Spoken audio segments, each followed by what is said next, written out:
Put your intellectuals, నీ తెలివి జ్ఞానాన్ని పెట్టొద్దు ఎక్కువ శాతం. ప్రభుకి ఏం చెప్తావు? ప్రభా, ఐఎమ్ జీరో. ప్రభు, నేను జీరో. ప్రభు, నేను నథింగ్. ఈ రాత్రి దేవునితో మాట్లాడుతున్నాడు. ఎప్పుడు మనం ఏం ఫీల్ అవుతాం? We are great, we know everything. ఏం తెలుసు మనకి? చాలాసార్లు తెలిసి ఫెయిల్ అయిపోతూ ఉంటాం. సో కాబట్టి అక్కడ ఏం జరిగింది? అడిగాడు, రాజు పిలిచాడు. ఏమా ఇది పరిస్థితి అంటే, నాకు తెలియదయ్యా. టూకీకి చెప్పేసి అయిపోయింది. పిలిపించారు, ఇది కలవకలభావం ఇప్పుడు అయిపోయింది. ఆ తర్వాత ఏం జరిగింది? వాడు ఏమన్నాడు రాజు? నువ్వు దైవముల జ్ఞానము కలిగిన వాడు. You are the intellectual of God. దేవునికి జ్ఞానాన్ని కలిగి ఉన్నావు. ఇది నన్ను చాలా తక్కువ అండి ఈ జ్ఞానం. మన జ్ఞానం పెట్టుకుని దినాన సంసారాల్లో చాలా సమస్యలు వస్తున్నాయి. కష్టపడుతున్నాం మనం. దైవముల జ్ఞానం. సో కాబట్టి తనకు వచ్చిన పనిలో ఏం చేసంట? ఏదంట? పనిలో నిపుణత కలిగిన వారు చూచింది. ఏ పని వచ్చింది యోసేపుకి ఎక్కువ తెలుసా?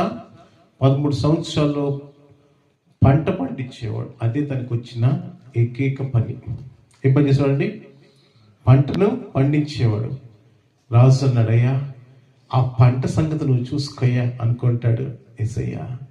ఈ 13 సంవత్సరాలు ఈ మట్టి పిసుక్కుంటా,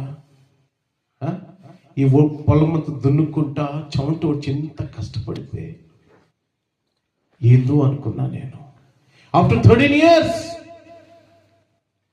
king called him to look after all the lands throughout the Egypt. ఐగుప్తు దేశం అంతటా ఉన్న ప్రతి ల్యాండ్, భూమిని చూసుకోమన్నాడు. పంటలు పండించయ్యా అన్నాడు. మనం అనుకుంటాం కదా, నువ్వు రిక్షా తొక్కొచ్చు, ఆటో వేయచ్చు, మేస్త్రి పని చేయొచ్చు, ఆఫీస్ పని చేయొచ్చు, కాలేజ్కి వెళ్ళొచ్చు, స్కూల్కి వెళ్ళొచ్చు. What ever the work you do, you think ప్రభా ఏంది ప్రభా ఇదే నా జీవితాంతం. ఎస్ ఈ పనిలో నువ్వు నైపుణ్యత కలిగి దినం చేస్తుంట రాజులు ఎదుట నిలబడతావు. అదేవిధంగా నా సేవ జీవితంలో నాకు ఒక చిన్న విషయం చెప్తాను. నేను సేవకు వచ్చిన కొద్ది దినాల్లో అప్పుడే 10 days 1 month అవుతుంది బ్యాక్